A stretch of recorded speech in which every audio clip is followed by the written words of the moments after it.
அப்போது அல்லாஹ் வந்து என்ன பண்ணியிருக்கான்னா, இதுலேருந்து அல்லாஹ்வுடைய இன்னொரு விஷயம் புரிஞ்சுக்கங்க.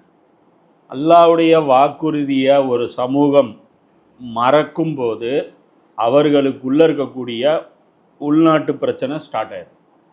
தங்களுக்குள்ளே அடிச்சுக்கிற அந்த வேலை வந்து அதுக்கப்புறம் தான் ஸ்டார்ட் ஆகும். இப்போ இங்கே எடுத்துக்கங்க, அல்லாஹ் வந்து வாக்குறுதி, ரசூல்லா என்ன வாக்குறுதி வாங்கினாங்க? முஸ்லீம் சஹாபாக்கள்கிட்ட கலீஃபாவுக்கு கட்டுப்படணும், குலஃபாய் ராஷிதீன் கட்டுப்படணும் அப்படின்னு சொன்னாங்க. அதில் நடந்த ஒரு மிஸ் ஹேண்டலில் அதுக்கப்புறம் தான் ரத்த ஆறு ஓடிச்சு.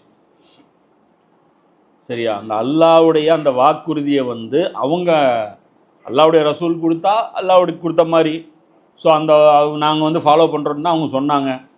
நீங்கள் சொன்ன மாதிரியே நடப்போம்னு தான் சொன்னாங்க. என் குடும்பத்தை பார்த்துக்குங்கன்னாங்க, அவங்கள பேணி வாழ்ந்துக்குங்க அப்படின்னாங்க. எதுவுமே அது பண்ணாத பட்சத்தில் அங்கேருந்து அந்த முஸ்லீம்கள் மத்தியில் அந்த கிளாஷ் தொடங்கி என்ன ஆயிடுச்சு, இன்றைக்கி நமக்குள்ளேயே மிகப்பெரிய லெவல். நீங்கள் பார்த்தீங்கன்னா பாகிஸ்தானும் ஆப்கானிஸ்தானும் மிகப்பெரிய லெவலில் பள்ளியை எடுத்துகிட்டு இருக்காங்க. ஒரு காலத்தில் இவங்க போய் 85,000 பேர் அங்கே சேர்த்தாங்க. 9/11 போருக்கு 9/11 இதுக்கப்புறம் இன்சிடென்ட்க்கு அப்புறம் 87,000 பேர் போய் பாகிஸ்தான் இராணுவ வீரர்கள் ஆப்கான அந்த தாலிபான்களுக்கு எதிராக போரிட்டு 87,000 பேர். அவன் ஷஹீதுங்கிறான், அவன் முர்த்ததுங்கிறான். என்ன இவங்க எப்படி ஷஹீத் ஆவாங்க? அமெரிக்கா சார்பாக சண்டை போட்டு அப்படின்னு சொல்லி இவங்களுக்குள்ளே பிரச்சனை ஆகுது. இப்போ எப்போல்லாம் வந்து அல்லாவுடைய வாக்குறுதி மீறப்படுதோ, சுன்னத் பாருங்கள், அல்லா ஸ்டாண்டர்டாக வச்சுருக்கு. அல்லாவுடைய வாக்குறுதி மீறினா அருளிலிருந்து தூர எறியப்படுவீங்க, நெஞ்சம் கல்ல மாதிரி ஆயிரும். லாஸ்ட்டில் என்ன பண்ணுவீங்க? குரானுக்கு விளக்கம், அதாவது வேதத்துடைய விளக்கங்களை மாற்றுவீங்க. அப்புறம் என்ன நடக்கும்? உங்களுக்குள்ளேயே கிளாஷ், உங்களுக்குள்ளே அடிச்சுக்கிறது பெருசாக இருக்கும். இது எல்லாமே வந்து நம்ம அப்படியே நமக்கே ஃபிட் ஆகிறத பார்க்க முடியும்.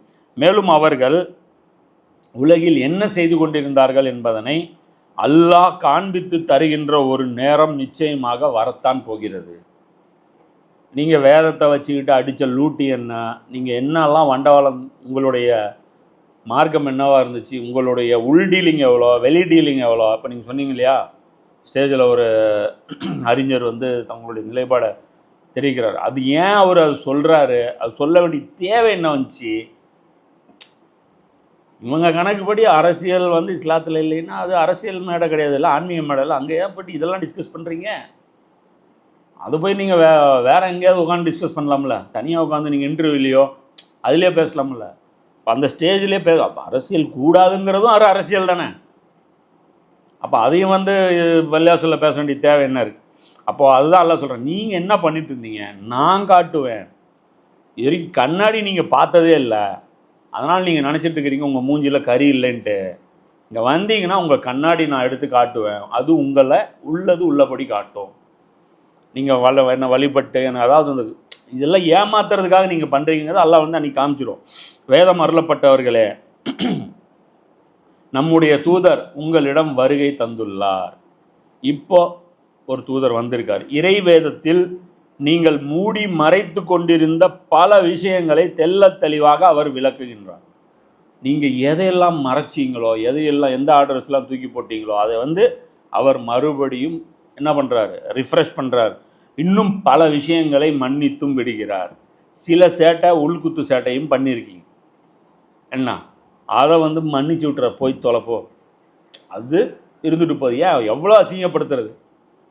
ஓரளவுக்கு பண்ணிட்டு போகலாம் அப்படின்னு சொல்லிட்டு எதெல்லாம் சமூகத்தை பாதிக்குமோ அந்த அளவுக்கு மட்டும்தான் அவர் எக்ஸ்போஸ் பண்ணுறாரு.